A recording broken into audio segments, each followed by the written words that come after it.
दोस्तों नमस्कार, ये है मार्गदर्शन फॉर सिविल सर्विसेज। मैं अनुराग चौधरी। दोस्तों आज की वीडियो में हम सॉल्व करेंगे उत्तर प्रदेश माध्यमिक शिक्षा सेवा चयन बोर्ड द्वारा आयोजित टीजीटी पीजीटी परीक्षा इतिहास का प्रैक्टिस सेट, जो टीजीटी सामाजिक विज्ञान और पीजीटी यानी प्रवक्ता परीक्षा इतिहास के लिए बहुत ही उपयोगी है। दोस्तों ये वीडियो टीजीटी पीजीटी परीक्षा के साथ साथ गवर्नमेंट इंटर कॉलेज प्रवक्ता, गवर्नमेंट डिग्री कॉलेज, उच्चतर शिक्षा असिस्टेंट प्रोफेसर, एलटी ग्रेड और नेट जेआरएफ इतिहास के लिए बहुत ही उपयोगी है। तो आइए सॉल्व करते हैं आज का प्रैक्टिस सेट, टीजीटी पीजीटी इतिहास का प्रैक्टिस सेट संख्या 12। दोस्तों आज के प्रैक्टिस सेट का जो पहला प्रश्न है देखते हैं। सर्वाधिक संख्या में हस्त कुठार या हैंड एक्स और क्लीवर प्राप्त होते हैं कहाँ से? देखिए नवपाषाण काल में, निम्न पुरा पाषाण काल में, मध्य पाषाण काल में या आद्य ऐतिहासिक काल में। तो सही उत्तर है ऑप्शन बी। देखिए निम्न पुरा पाषाण काल। निम्न पुरा पाषाण काल में दोस्तों सर्वाधिक संख्या में हैंड एक्स और क्लीवर प्राप्त होते हैं और इस काल को उपकरणों के आधार पर दो भागों में बांटा गया है, एक चापर चॉपिंग और दूसरा पेबल संस्कृति या एल्यूशियन संस्कृति। तो हैंड एक्स और क्लीवर सर्वाधिक मात्रा में निम्न पुरा पाषाण काल से प्राप्त हुए हैं, जिसमें बड़ी संख्या में हस्त कुठार यानी हैंड एक्स और क्लीवर प्राप्त होते हैं। अगला प्रश्न है दोस्तों, सिंधु घाटी सभ्यता की सबसे बड़ी इमारत कौन थी? तो उत्तर है मोहनजोदड़ो का विशाल अन्नागार। दोस्तों व्हीलर एक विचारक हैं, ऐतिहासिक विचारक हैं। इनके अनुसार सैंधव सभ्यता की सबसे बड़ी इमारत मोहनजोदड़ो का अन्नागार है दोस्तों, जबकि मोहनजोदड़ो का सबसे महत्वपूर्ण सार्वजनिक विशाल स्नानागार है, लेकिन दोस्तों सबसे बड़ी इमारत अन्नागार थी। अगला प्रश्न है, बागोर प्रथम काल का संबंध निम्नलिखित में से किस संस्कृति से है? तो उत्तर है मध्य पाषाण काल की संस्कृति से। दोस्तों बागोर प्रथम काल का संबंध मध्य पाषाण काल से है। ये भारत का सबसे बड़ा मध्य पाषाणिक स्थल है, जहाँ से पशुपालन के प्राचीनतम साक्ष्य मिलते हैं। तो बागोर मध्य पाषाण कालीन स्थल है, यहाँ से दोस्तों पशुपालन के साक्ष्य मिलते हैं। अगला प्रश्न देखते हैं, कायथा संस्कृति। कायथा संस्कृति के अवशेष किस राज्य में पाए जाते हैं? तो सही उत्तर है मध्य प्रदेश। दोस्तों देखिए कायथा संस्कृति के अवशेष वर्तमान मध्य प्रदेश राज्य में पाए जाते हैं और ये एक ताम्र पाषाणिक स्थल है। ये चंबल नदी के सहायक काली सिंध के दाहिने तट पर स्थित है। अगला प्रश्न है, निम्नलिखित में से उस क्षेत्र की पहचान कीजिए जहां सिंधु सभ्यता के पुरास्थल नहीं मिले हैं। देखिए बलूचिस्तान, उत्तर पश्चिमी सीमावर्ती प्रांतों का पहाड़ी क्षेत्र, निम्न हिमालयी क्षेत्र या पूर्वी उत्तर प्रदेश। तो सही उत्तर है दोस्तों पूर्वी उत्तर प्रदेश से सिंधु सभ्यता के पुरास्थल नहीं मिले हैं। उत्तर प्रदेश में जो सैंधव पुरास्थल प्राप्त हुआ है वो पश्चिमी उत्तर प्रदेश के मेरठ जिले में हिंडन नदी के तट पर स्थित आलमगीरपुर है, जबकि पूर्वी उत्तर प्रदेश में सिंधु सभ्यता के पुरास्थल नहीं मिले हैं।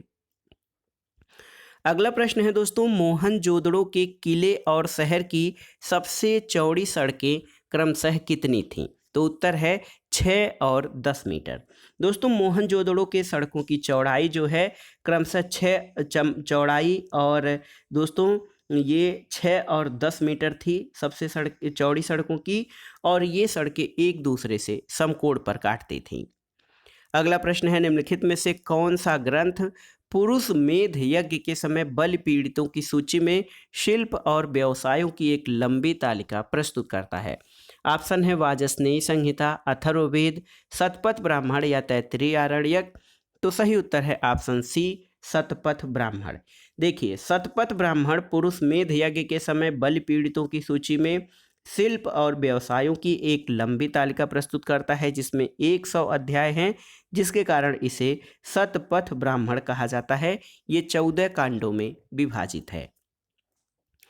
अगला प्रश्न है दोस्तों, नारायण के साथ विष्णु के तादात्म्य का प्राचीनतम उल्लेख कहाँ से प्राप्त होता है?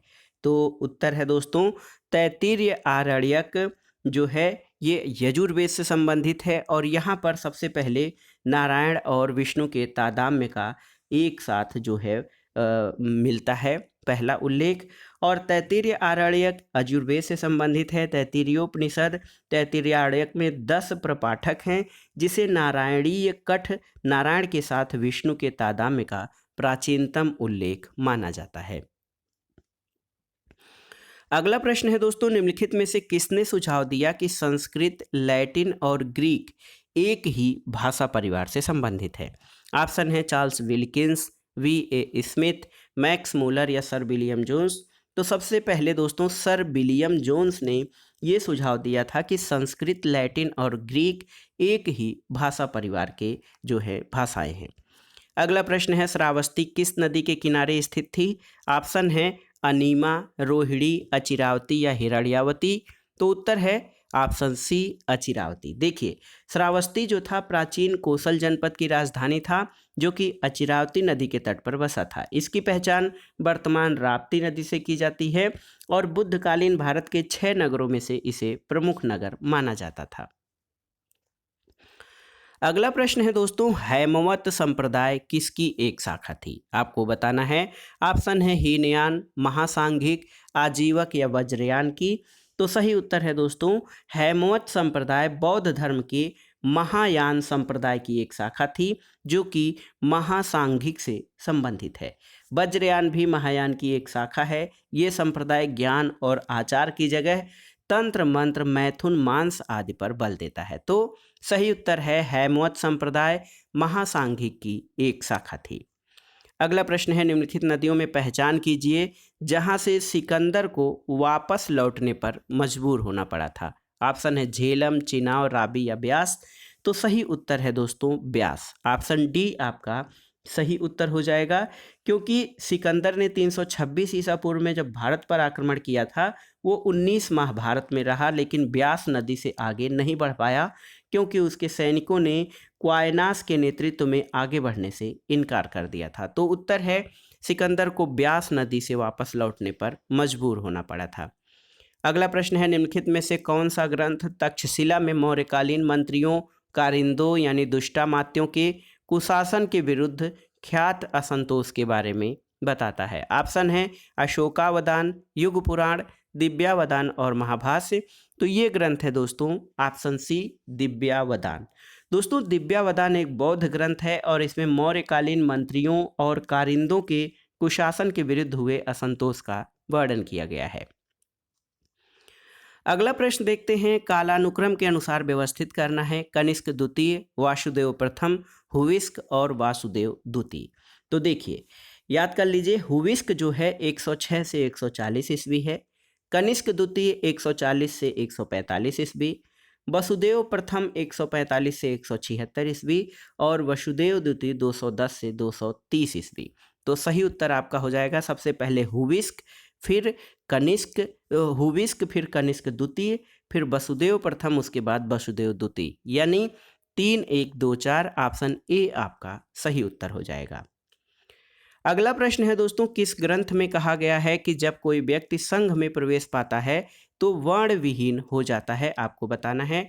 ऑप्शन है सिंगालवाद सूत्र, संयुक्त निकाय, सोनदंड सूत्र या अंगुत्तर निकाय।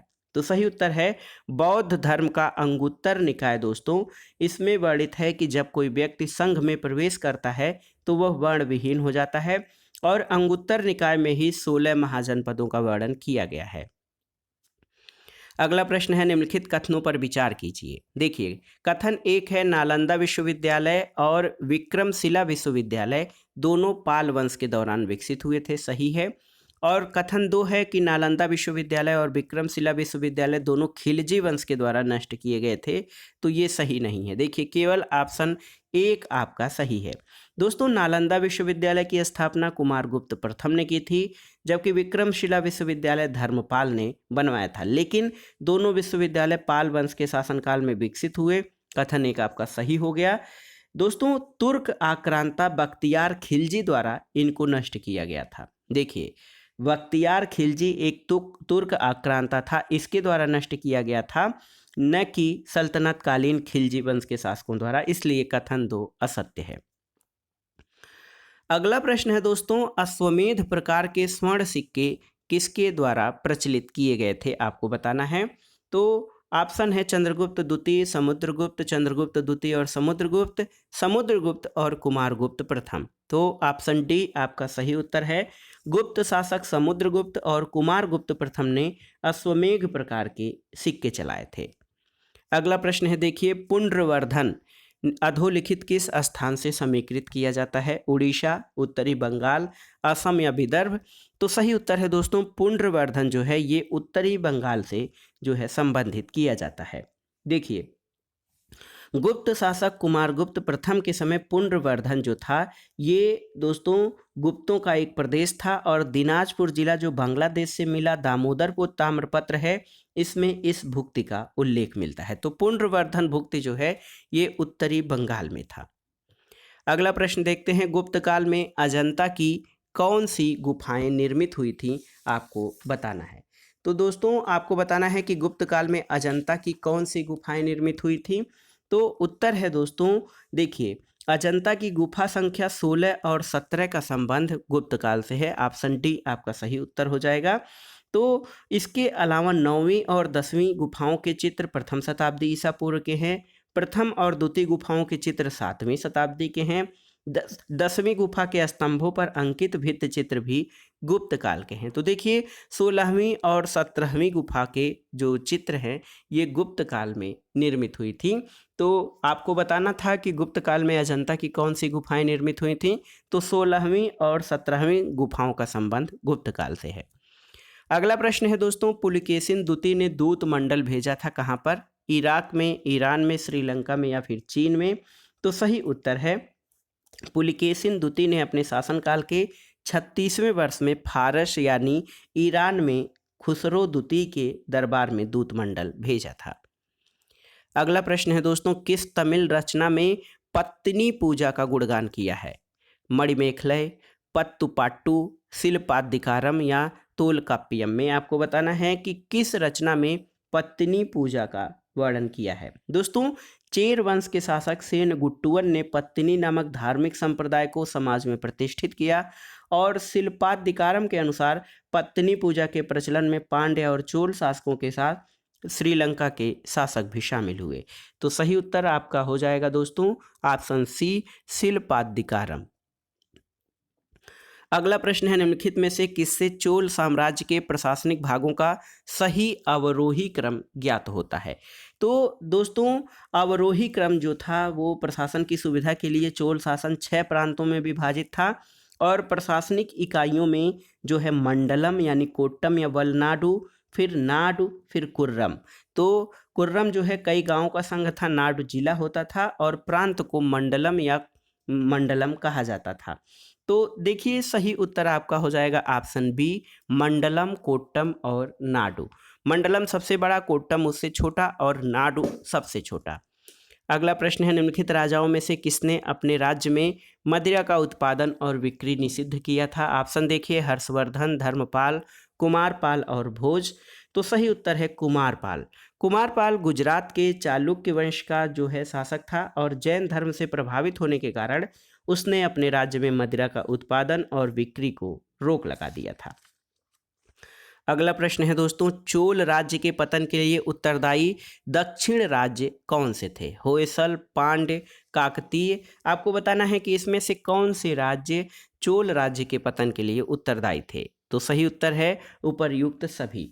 दोस्तों दक्षिण भारत के होयसल, पांड्य और काकतीय राज्यों ने चोल राज्यों के पतन में महत्वपूर्ण भूमिका निभाई थी, इसलिए ये सभी ऑप्शन सही हैं आपके। अगला प्रश्न देखते हैं, महमूद गजनवी के साथ संघर्ष के दौरान कश्मीर का शासक कौन था? दिद्दा, चक्रवर्मन, अवंतिवर्मन या फिर शंकरवर्मन? तो उत्तर है दोस्तों, गजनवी के आक्रमण के समय कश्मीर की शासिका दिद्दा थी। दिद्दा उत्पल वंश से संबंधित थी। इन्होंने गजनवी को 2 बार युद्ध में पराजित किया था। तो सही उत्तर है महमूद गजनवी के साथ संघर्ष के दौरान कश्मीर की शासक दिद्दा थी। अगला प्रश्न है दोस्तों, मुरूल ल जहाब। देखिए, मुरूज ल जहाब का लेखक कौन था? तो सही उत्तर है अल मसूदी। देखिए, मुरूद अल जहाब का लेखक दोस्तों ये अल मसूदी था और उसने गुर्जर प्रतिहार वंश के शासक महिपाल के शासनकाल में गुजरात की यात्रा की थी और उसने गुर्जर शासक को बौरा कहा है।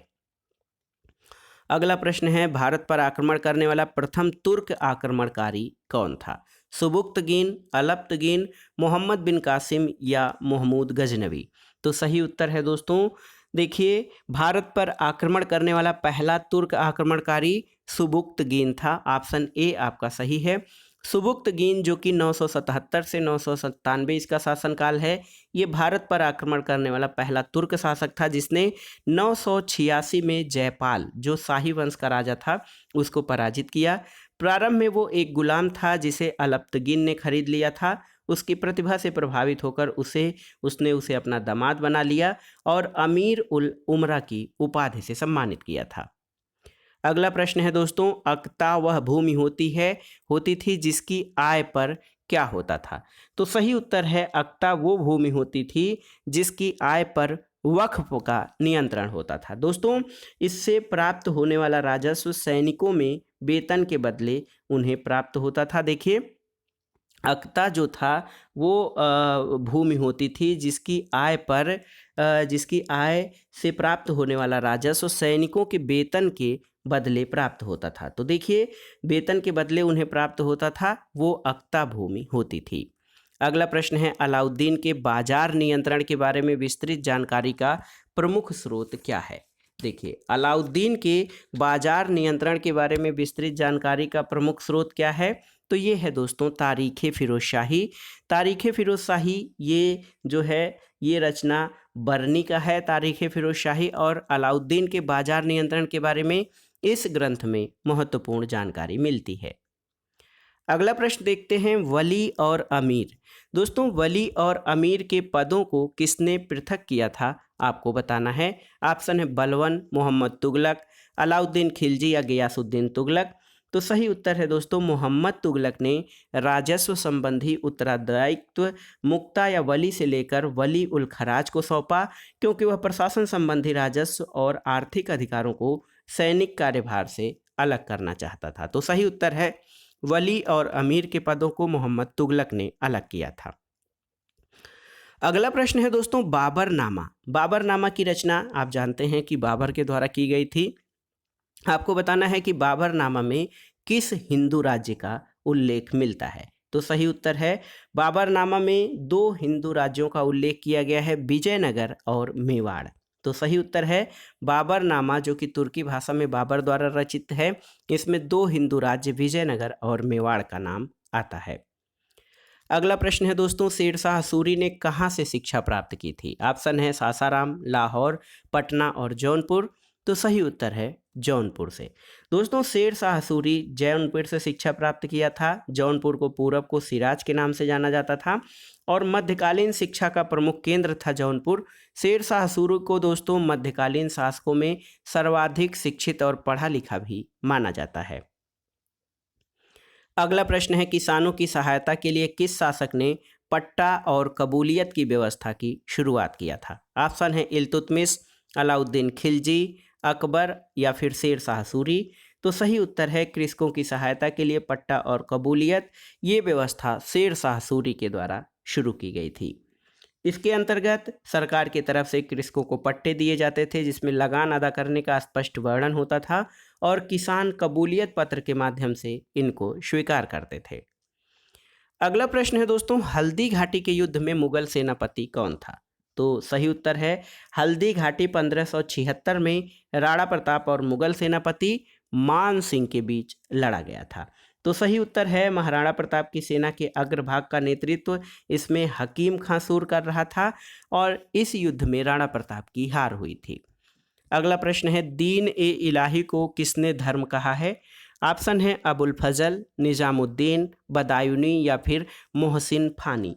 तो सही उत्तर है, जहांगीर के समकालीन विद्वान मोहसिन फानी ने दोस्तों ये अपनी रचना दबिस्तान ए मजाहिब में पहली बार दीन ए इलाही का उल्लेख एक स्वतंत्र धर्म के रूप में किया है। तो देखिए, दीन ए इलाही को धर्म मोहसिन फानी ने कहा है। अगला प्रश्न है दोस्तों, सूफीवाद की चिश्तिया शाखा का संस्थापक कौन था? ऑप्शन है ख्वाजा बदरुद्दीन, ख्वाजा बहाउद्दीन, ख्वाजा मोइनुद्दीन या ख्वाजा अबू अब्दाल। तो सही उत्तर है दोस्तों सूफी व चिश्तिया शाखा के संस्थापक अबू इसहाक सामी और उनके शिष्य अबू अब्दाल चिश्ती थे। तो देखिए ऑप्शन डी आपका सही उत्तर हो जाएगा।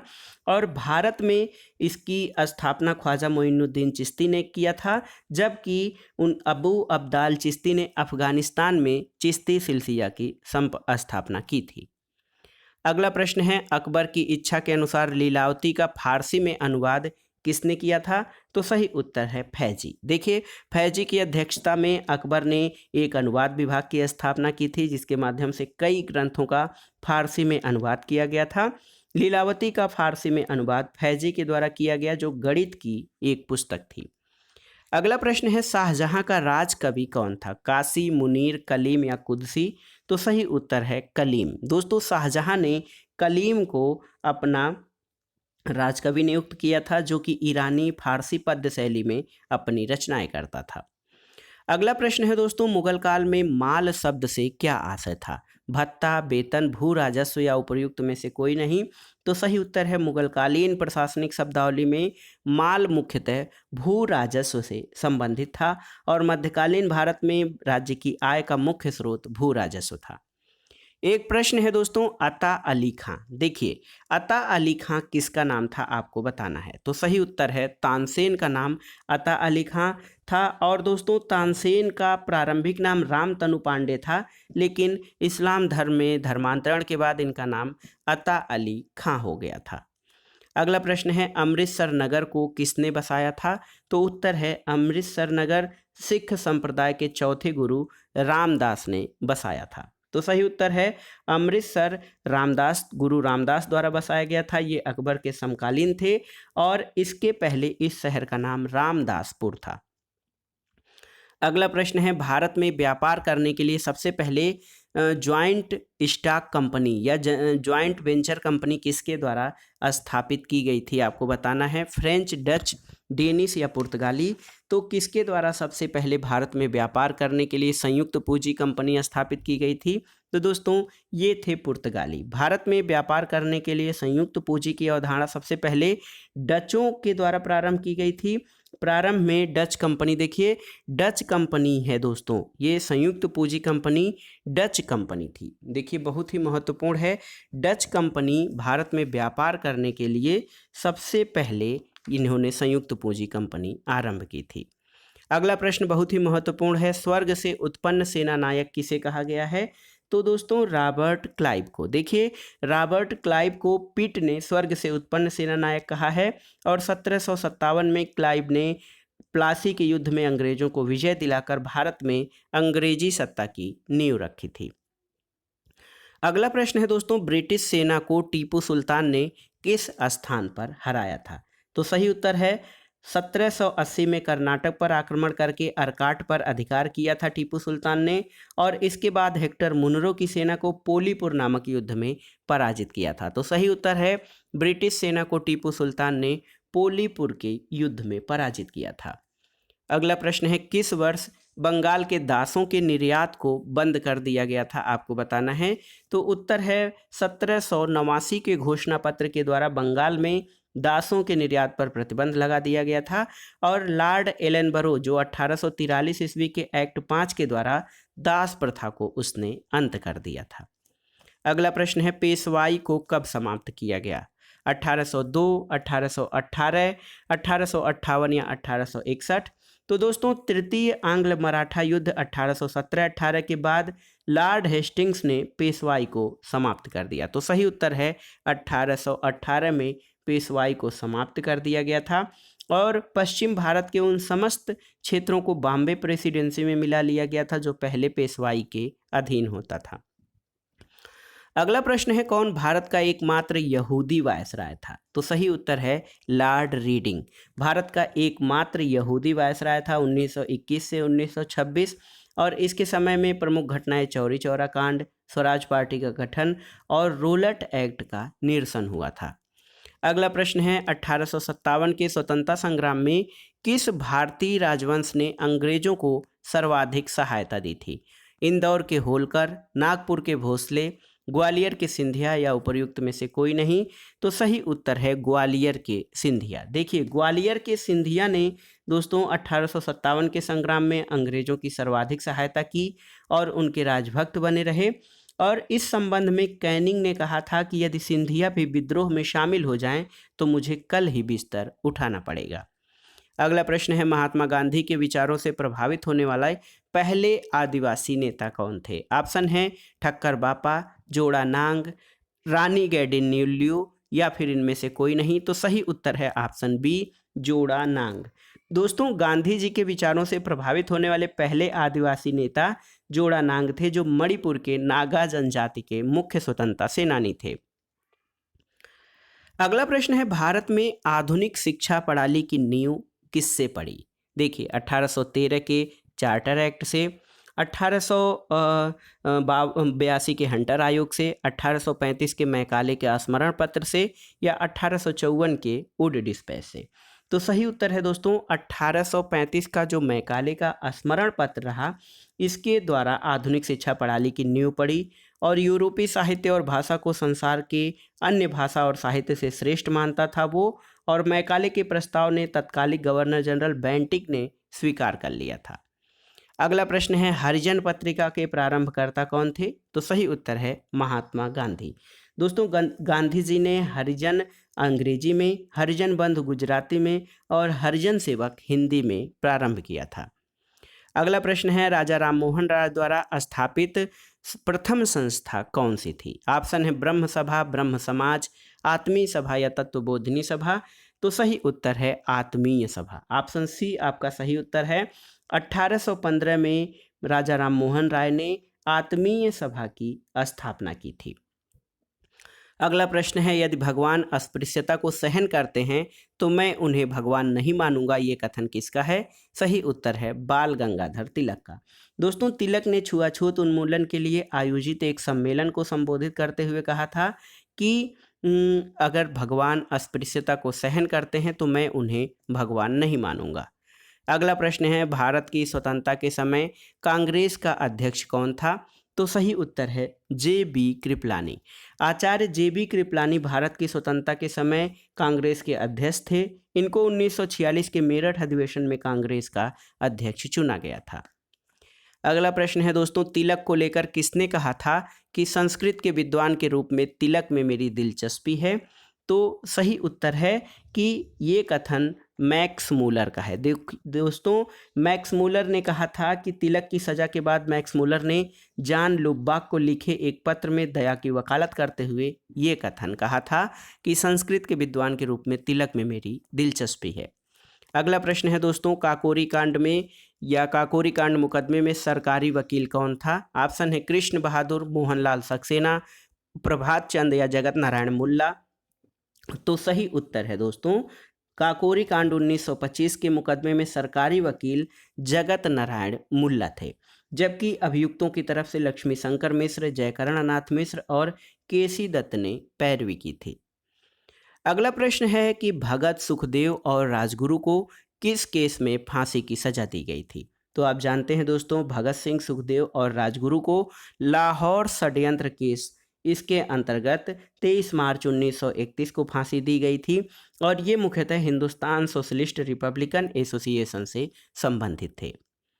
अगला प्रश्न है दोस्तों, ट्रेड यूनियन आंदोलन के क्रांतिकारी चरण का समय कब था? 1818 से 1826। देखिए, 1826 से 39, 1939 से 45 या 1914 से 18। तो सही उत्तर है दोस्तों वर्ष 1926 से 1939। ये ट्रेड यूनियन आंदोलन का क्रांतिकारी चरण था। इस समय M.N. राय, मुजफ्फरपुर अहमद, डांगे उस्मानी आदि ने इसका नेतृत्व किया था। अगला प्रश्न है, भारत छोड़ो आंदोलन के प्रस्ताव का आलेख किसने बनाया था? ऑप्शन है महात्मा गांधी, जवाहरलाल नेहरू, सरदार पटेल, मौलाना अबुल कलाम आज़ाद। तो सही उत्तर है दोस्तों भारत छोड़ो आंदोलन के प्रस्ताव का आलेख महात्मा गांधी ने बनाया था और दोस्तों नेहरू के द्वारा इस प्रस्ताव को पेश किया गया था। इसका समर्थन सरदार वल्लभ भाई पटेल ने किया था। अगला प्रश्न है, निम्नलिखित घटनाओं को उनके कालानुक्रम के अनुसार व्यवस्थित करना है। अगस्त प्रस्ताव, आईएनए का मुकदमा, भारत छोड़ो आंदोलन और रॉयल इंडियन नेवी के रेटिंग्स का विद्रोह। देखिए, अगस्त प्रस्ताव दोस्तों ये 1940 का है, 8 अगस्त 1940। आईएनए का मुकदमा आप जानते हैं कि ये दोस्तों आईएनए पर मुकदमा 1945 में हुआ। भारत छोड़ो आंदोलन 1942 में, और रॉयल इंडियन नेवल के विद्रोह जो था ये 1946 में हुआ। तो सबसे पहले अगस्त प्रस्ताव, उसके बाद भारत छोड़ो आंदोलन, फिर आईएनए पर मुकदमा और उसके बाद रॉयल इंडियन नेवल रेटिंग्स का विद्रोह। तो सही उत्तर आपका हो जाएगा ऑप्शन 1, 1, 3, 2, 4। देखिए 1, 3, 2 और 4 इसका सही उत्तर हो जाएगा। अगला प्रश्न है दोस्तों, ब्रिटिश पार्लियामेंट के लिए बांझ और बेस्या जैसे शब्दों का प्रयोग महात्मा गांधी ने अपनी किस पुस्तक में किया है? तो सही उत्तर है हिंद स्वराज। दोस्तों महात्मा गांधी ने हिंद स्वराज में ब्रिटिश पार्लियामेंट के लिए बांझ और बेस्या जैसे शब्दों का प्रयोग किया है। अगला प्रश्न है, मदर टेरेसा द्वारा स्थापित धर्म संघ को किस नाम से जाना जाता है? तो दोस्तों मदर टेरेसा ने मिशनरीज ऑफ चैरिटी जो है धर्म संघ स्थापित किया, जिसकी स्थापना 1950 में की गई थी और ये मानव सेवा के लिए स्थापित एक धर्म संघ था। तो दोस्तों ये था आज का वीडियो। इसमें हमने टीजीटी पीजीटी परीक्षा इतिहास के लिए महत्वपूर्ण प्रश्नों का प्रैक्टिस सेट सॉल्व किया, जो आपके आगामी परीक्षाओं के लिए बहुत ही उपयोगी है। आप इसके प्रश्नों को तैयार कर लीजिएगा ताकि आगामी परीक्षाओं में आप प्रश्नों को सही सही अटेम्प्ट कर सकें। दोस्तों वीडियो आपको कैसा लगा हमें कमेंट बॉक्स में ज़रूर बताइएगा। वीडियो को लाइक करें, शेयर करें और इस चैनल मार्गदर्शन फॉर सिविल सर्विसेज को सब्सक्राइब करें। वीडियो देखने के लिए धन्यवाद दोस्तों, नमस्कार।